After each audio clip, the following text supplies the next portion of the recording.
শরীয়ত মৌলিকভাবে মেয়েদের জন্য শ্বশুর শাশুড়ির খেদমত করাকে ফরজ ওয়াজিব করে নাই, কিন্তু স্বামীর প্রতি তার যে শ্রদ্ধা ভালোবাসার দাবি আছে, সেই দাবি থেকে যে স্বামীটা সারাদিন আমার সংসার সন্তানের উন্নতির জন্য কষ্ট করে, সেই স্বামীটা অগোচরে তার উপরে কর্তব্য তার বাপ মার সেবা করা। তিনি যেহেতু আমার কাজে গেছেন, আমি তার জন্য একটু হেল্প করলাম, তার হয়ে একটু কাজ করলাম।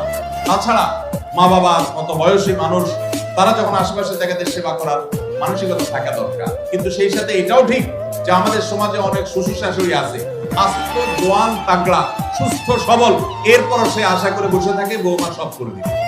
এটা খুব বাজে একটা অভ্যাস। অনেক শ্বশুর শাশুড়ি আছে যারা মনে করে বৌমা ঘরে আসছে মানে হলো কাজের মেয়ে ঘরে আসছে, অতএব আমাদের এটা বাই ডিফল্ট পাওনা হয়ে গেছে। এটা খুবই বাজে একটা উদাহরণ।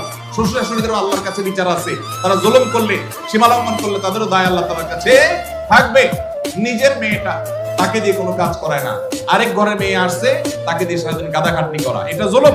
অতএব জুলুমও করা যাবে না।